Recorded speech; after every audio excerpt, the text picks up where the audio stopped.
Money changes people, but isn't it just revealing their true nature? Looking at Stefan right in front of me, I couldn't help but think this. With this much, I could quit my job and even buy a house. That's it. I'll take Mom and Dad on that trip they've always wanted. Stefan started to plan as if the money I inherited from my father was his own. Moreover, his plans included my in-laws, whom I despise. This is what my father left for me. You have no right to dictate how this money should be used. It was a cry from the bottom of my heart. But Stefan just laughed through his nose and waved his hand dismissively. Your money is all mine. Remember, if you go against me, it's divorce. That's typical Stefan. He thinks I will comply if he says so. Threatening me, he then left the house. The situation has changed. Things won't be the same as before. While Stefan was away, I decided to start preparing something. I am Janet Wagner, 30 years old. Since graduating from a vocational school, I've been working as a receptionist at a private clinic. I married Stefan 3 years ago. I met Stefan at a friend's wedding. Initially, I was taken aback by his somewhat forceful manner, but I felt secure knowing he was a friend of my friend, and before I knew it, we started dating and eventually got married. I'll make you happy. His way of speaking was a bit condescending, but I was genuinely happy. Back then, I dreamed of a happy married life. However, I soon woke up from that dream. Stefan and I would spend weekends at my place or hang out until we got married, which is why I didn't notice it. I had no idea that Stefan was so attached to his parents' home and that his parents doted on him so much. A daughter-in-law is not a guest. I've heard this line so many times it's like a broken record. After marrying, my mother-in-law would remind me of this every time I visited their house. It's not like I was relaxing or acting arrogantly. Since being pointed out by my mother-in-law, I've been even more careful. As soon as I arrive at my in-laws, I put on an apron and ask for instructions. Like, can I carry this, or shall I wipe the table? It's more exhausting than work. In fact, I've never even had a cup of coffee made by my mother-in-law. My father-in-law and Stefan would look at me and say, "You've still got a long way to go," and laugh. I was fed up with the whole family of my in-laws. If it were just a few times a year, I could bear it, but with Stefan, it's every week. Before marrying Janet, I lived at home, so I prioritized her on weekends. But now that I live with Janet, I have to prioritize my parents on weekends. Unfortunately, our apartment and my in-laws' house are only a 10-minute drive apart. That's why, on bad days, Stefan would spend weekdays at his parents' house too. Also, the apartment where Stefan and I live now is the one I used to live in alone. It's too small for 2 people, even though we got the landlord's permission. Hey, shouldn't we look for a bigger apartment? I suggested this right after we got married, but I was horrified by the response. It costs money, and if we're going to do that, we might as well live with my parents. Living 365 days a year in that in-laws house. Just the thought makes me feel sick. Absolutely not. Since then, I haven't brought up moving out to Stefan. He seems to know I'm uncomfortable with my mother-in-law and often scolds me. Sure, my mom might be strict, but that's how mothers are, right? Well, Janet doesn't have a mother, so maybe she doesn't understand. Whenever it comes to my parents, Stefan always seems to look down on me. My home was a single-parent family.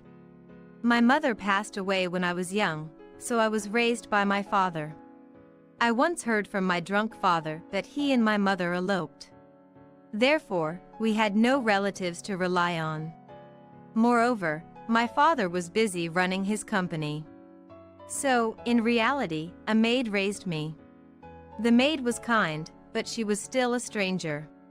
I couldn't openly rely on her, and that's how I've been until this age.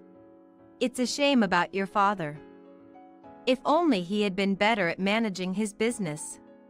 Stefan said this with a happy look.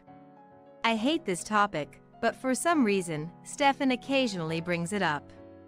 It's about my father's company going bankrupt. He closed his company a few years ago, probably due to management difficulties. It was around the time I decided to get married. Concerned about my father, I suggested, "Shall we live together?" I knew Stefan would oppose, but I couldn't abandon my father. However, in the end, my father chose to live alone. "Don't worry about me. Just think about your own happiness. But the most important thing is that you, Janet, are living happily. By the way, congratulations on your marriage again." I can still clearly remember his kindly smiling face. I had hoped to show him his grandchild, but unfortunately, we had trouble conceiving. 2 years into our marriage, my mother-in-law suggested, and I went for a medical checkup. The results showed that I had no issues. That meant there might be a problem with Stefan. I asked him to get tested once. I was tired of being told by my mother-in-law, "You're useless if you can't even have a grandchild." But Stefan flatly refused. "Absolutely not. I'm not an animal like a dog or a cat. It's embarrassing to even think about going for a test." I was practically forced to undergo the test by my mother-in-law. I had no right to refuse. Stefan must have known this. "Please. If there's nothing wrong, then we can be at ease, and if there is, we can treat it. I just want to know. The pressure from your mother is intense." Stefan shakes his head. "What? So, you're saying I should get tested just because you feel pressured by my mom?" "No, that's not it. I'm thinking about a solution. A solution for a gift from God? You just don't like mom's nagging, do you? That's your problem, not mine." No matter how much I pleaded, Stefan refused to get tested. He knew how much I was suffering from his mother's pressure and nagging, yet he did nothing to support me. Every time I tried to talk about it, he dismissed it saying, "That's your problem." My weekdays were filled with work and household chores, and weekends at my in-laws. I was completely exhausted. I thought about divorce, but couldn't go through with it, thinking of my father. I couldn't betray him, who wished for my happiness and was happy about my marriage. I thought I couldn't divorce. Maybe that's why Stefan sensed it. One day, Stefan went to his parents' house alone and returned the next morning. It was rare for him to go there alone. It was easier for me, but I was a bit suspicious. A few days later, I accidentally saw a call from a girl on Stefan's phone, which was left on the table. He quickly tried to hide it. "What's with that reaction? Who is that?" "No, it's just a friend." "A friend? It's 1 a.m. now. You're calling someone of the opposite sex at this time?" Stefan has a bad history with women, and this wasn't the first time. When I confronted him, he replied irritably, "Stop being so annoying. If you have a problem, let's divorce." I visibly shook at this moment, which was a mistake. Stefan seemed to savor it. At first, it was just verbal threats, but then he started brandishing divorce papers, and eventually, he pushed a completed divorce form on me. "If you don't want to be divorced, then listen to me." He said this gleefully, and I found myself unable to resist. That was when my father suddenly passed away in an accident. I hadn't been able to do much for my father. Seeing me crying so hard that my head hurt, Stefan looked at me coldly. He even said, "Crying makes you look uglier." My father and I had no relatives. It was inevitable that I would be the chief mourner. Stefan hastily attended the funeral and left. After everything was over, I was in a daze for a while. Then, a few days after the funeral, an unfamiliar man visited me. It turned out he was a lawyer commissioned by my father. "Mr. Wagner entrusted me with the matter of your inheritance." Oh. I was happy to hear that my father had left me something. But he had shut down his company a few years ago, so I didn't expect much and listened. Then, I was astonished. "What? $13 million? "Yes, though there will be some deductions." "No way." I was handed a letter written by my father and a will. He had left me an inheritance of $13 million. The amount was so large that I was confused. The lawyer explained that I had thought my father's company had closed due to financial difficulties, but he had actually sold it. That sale turned into the $13 million, which was now entrusted to me. I understand. But I was just my father's daughter. Could I really inherit such a huge amount of money? As I was frozen, the lawyer smiled and said, "I have known Mr. Wagner for a long time. He always wished for your happiness, Janet. I understand it's sudden, but money is not something to be troubled by. Why don't you accept it as your father's wish? But I will handle the inheritance procedures and taxes." I looked back at my father's letter and nodded. If it was something my father left wishing for my happiness, I wanted to gratefully accept it. "Please, take care of it." And so, I unexpectedly came into a large sum of money. However, I couldn't spend it recklessly. In fact, I didn't want to touch the money at all. I decided to keep it safely and use it only if I was in real trouble. It became a kind of talisman for me. Several days passed without telling anyone about the inheritance. One day, as usual, I returned home from work and was shocked by what I saw. What? On the living room table, my bank books, which I had kept hidden, were laid out. Guarding them, with his hand on them, looking at me, was Stefan. "What are you doing?" "Taking out my bank books without permission." As I tried to take them, Stefan swiftly hid them in his chest and smirked. It was an unpleasant smile. "What am I doing?" "That's my line. Hiding so much money. That is. Did you do something bad to get it?" Looking up at me, Stefan's gaze irritated me, and I retorted, "No. That's the inheritance my father left for me." I try to take back the passbook from Stefan, but he tucks it inside his clothes and refuses to let go. "Give it back.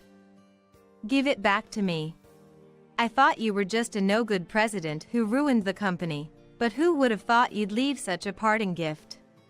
Stefan chuckles, stands up, and pushes me as I cling to him. I fall on my bottom, and he looks down at me with a smirk. "Don't worry, I'll return the passbook. After I've checked everything, that is." As Stefan flips through the passbook, humming a tune, I watch him. Stefan then tosses the passbook towards me carelessly. $2 million in total, huh? In reality, there's more. I had spread it out in a new account for emergencies. Stefan, unaware of this, smiles contentedly. With this much, I can quit my job, buy a house. Oh. I could even take my parents on that trip they've always wanted. Stefan starts to plan as if it's his money, including even my detested in-laws. Don't make decisions on your own. This money was earned by selling the company my father worked hard to build. It's not for Stefan to use as he pleases. This is what my father left for me. You have no right to decide how it's used. It was a cry from my heart. But Stefan just laughs it off and waves his hand dismissively. Your money is all mine, haha. Remember, if you defy me, we're getting a divorce. Emphasizing divorce like a threat, Stefan leaves the house. He doesn't return that day, probably staying at his parents' as usual. This time, they must be more excited than usual. Stefan and his parents, discussing how to spend the $2 million. But their dream will never come true. The situation is different now.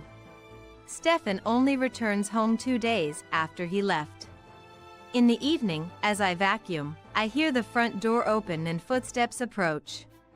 Stefan enters the living room with a smile, but it fades as his eyes widen in shock. What's this? Oh, back after 2 days. I continue vacuuming nonchalantly.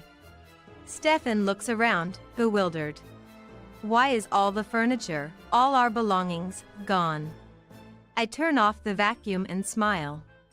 Why? Because this place is being cancelled at the end of the month.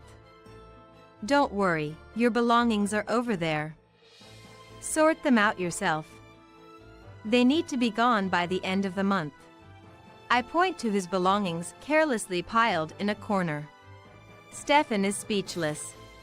Wait, what do you mean? I don't understand. It's simple. We're leaving by the end of the month. I've already moved out my stuff. Deal with yours. Anything left by the end of the month will be thrown out. No, but why are you canceling? As Stefan holds his head in confusion. There's no need for you to understand. Just leave, please. Ignoring Stefan, I proceed to vacuum again, sliding the cleaner across the floor. Just then, my smartphone starts ringing.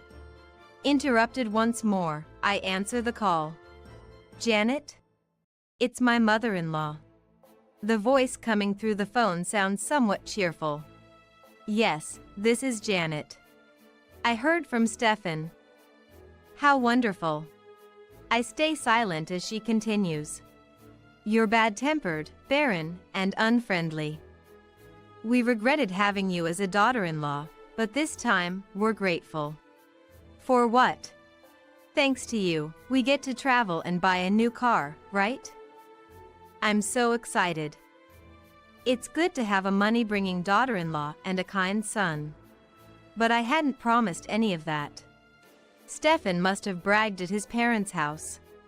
He might have gotten carried away and said something like, I'll buy you anything. I'm sorry to dampen your spirits, but I haven't made such promises, nor do I intend to provide any money. What? I take a breath in the pause. Did you really expect to live off someone else's money? The money of someone you've always ridiculed and belittled? It was the first time I talked back to my mother-in-law since getting married. Considering how I've been up to now, it's like I'm a completely different person. My mother-in-law remained silent, and Stefan in front of me was staring at me with his mouth agape. I waited a few seconds, but nothing came back from my mother-in-law. Is that all? I'm busy, so excuse me. I hang up quickly. Hey. How dare you talk back to my mom? That's rude. Rude? I'm just pointing out a mistake. I ignore Stefan's mumbling and continue cleaning. 10 minutes later, there's a loud knock on the door. My in-laws have arrived, seemingly having rushed over after the phone call. Janet. What's going on here? As soon as she steps into the entrance, my mother-in-law yells, her face turning red. I can't believe you said such terrible things. I was so shocked, I nearly fainted. I wish she had fainted. My father-in-law is nodding in agreement next to her. Janet, you might be getting carried away with all this money, but at least have some manners. You're disgraceful. I want to throw those words right back at them. Who's the disgraceful one? Aren't it you and your son, who are thinking of my inheritance as your own, even though I've just lost my father and you said? How wonderful for you. As I shake with anger, my mother-in-law reaches out her hand towards me. What is it? A daughter-in-law's money is my money. What? As I tilt my head in confusion, Stefan explains her action. She's saying to hand over the passbook. You might become obsessed with money and keep it all to yourself. Hey, why don't you just transfer it to my account right now? Then I'll feel safe. Wonderful. That's a great idea. If she has too much money, she might cheat on you. A wife shouldn't have money. Amidst the foolish family's excitement, I wind up the vacuum cleaner's cord and lean it against the wall. Then, I get ready to leave and speak firmly. What are you talking about with wife and cheating? What's all this? These are words of wisdom from my parents, telling you to behave properly as my wife. What? I'm single, you know? What? Sweat starts to form on Stefan's forehead. What are you talking about, Janet? His eyes dart from left to right. You said if I defied you, we'd get a divorce, right? I couldn't agree with your views, so I quickly divorced you. Quickly, as in. No, I never approved that. It's a forgery. There's no need to forge anything. I take out several filled-out divorce papers from my bag and throw them in the air. The divorce papers flutter down to the floor. Look, here are all the divorce papers you gave me. Every time I had an opinion, you would threaten me with divorce, remember? And each time, you shoved a filled-out divorce paper at me. I've listened to his unreasonable demands too many times, using divorce as leverage. You thought just mentioning divorce would make me comply with everything, right? Stefan swallows nervously. Yes, that's right. So, you don't want to divorce me, and this time too, right? His voice is pitiful.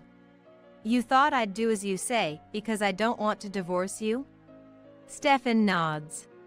Because you love me, right?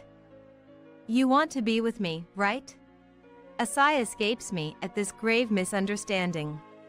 Sure, I married him because I loved him. But just because I once loved someone enough to marry doesn't mean it lasts forever. How can he not understand that after being so selfish? Such a narcissist. Sorry to disappoint you. I don't like you at all now. In fact, I haven't liked you for quite some time. That can't be. You're lying. The only reason I didn't divorce Stefan was that I didn't want to worry my father. I wanted him to think I was happily married. Looking back, my father might have known all along. Now that my father has passed away, I have no reason to continue this marriage with you. So, that's why you're leaving this apartment? I nod lightly. Stefan slumps his shoulders and kneels down. His mother rushes to his side immediately. Leaving your loving husband just because you got some money, how despicable. My father-in-law, still by Stefan's side, looks at me. Exactly. You've made kind Stefan look like this. As an apology, pay us compensation, you money grubber. Compensation? I have the right to receive it, but no obligation to pay. What did you say? Because I haven't done anything wrong, unlike Stefan who's been cheating all over the place. I've never cheated once. Stefan's face turns pale instantly. Your childhood friend Sarah, Hannah from your workplace, and was it Rita from the bar? Counting on my fingers, Stefan's face grows even paler. My mother-in-law's eyes dart around. Sarah is, well, different. That. My mother-in-law stammers.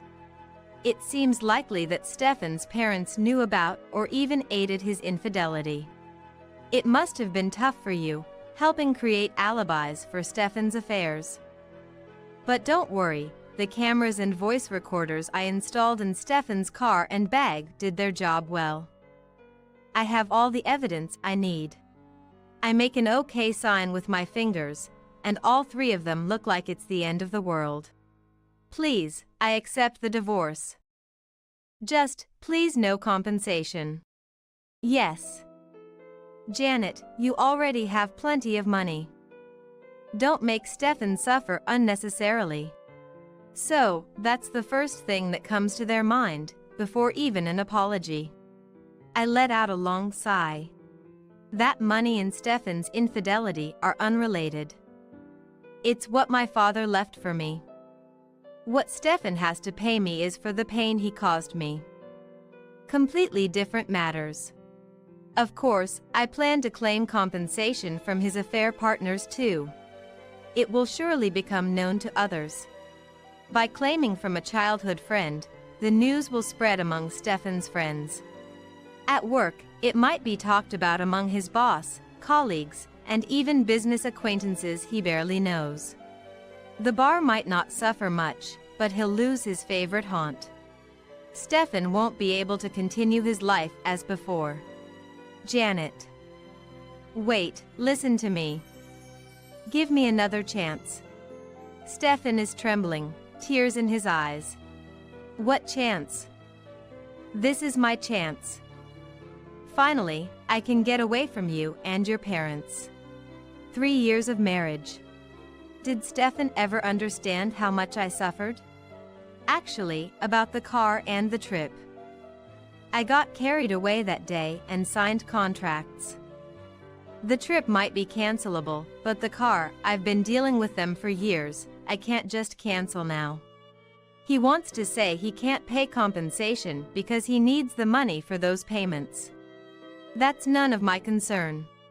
I say the familiar line and slip my feet into my shoes. Wait. Janet. I'll leave the compensation matter to my lawyer. This is the last time I'll see you and your parents. Honestly, I don't feel a bit of sadness. Just make sure to clean up your belongings before you go. Your parents are here, so no worries. Bye. I wave my hand, close the door quickly, and get into my car. As I leave the parking lot, I see Stefan chasing after me, but I speed up. Soon, he's out of sight. Later, my lawyer tells me that my former in-laws were quite stubborn. They even complained to my lawyer about me. A wife should overlook a husband's affair if she's considering divorce. And yet, she's demanding compensation. Right. It's just a trifle. She should just laugh it off and forgive. Janet is so petty. My lawyer, astonished by their words, said, "It's not just one affair. There are 3 other women, and considering the duration, it's far from trivial. It's a very malicious case." They finally shut up. The lawyer was also amazed that Stefan, a grown man, brought his parents to the negotiation. With that attitude, he probably won't remarry, he said with a wry smile. As expected, Stefan's affairs became widely known, drastically changing his life. Unable to bear the attitude of those around him, he quit his job, was shunned by married friends, and stopped going out to drink due to lack of money. He's now just holed up at his parents' house. As for me, I moved to a distant state after the divorce, to my father's hometown. Not to look for my grandparents, but to experience living where my father grew up. It's a town that's neither too urban nor too rural, just right. I'm working part-time at a local supermarket and living there. I've kept my father's inheritance intact. I've been tempted to use it a few times, but each time I remember Stefan and his family and restrain myself. Being used for money is the end. I don't know what the future holds, but right now, I'm happy. I hope to live honestly from now on, so when I meet my father again, I can tell him without any falsehood.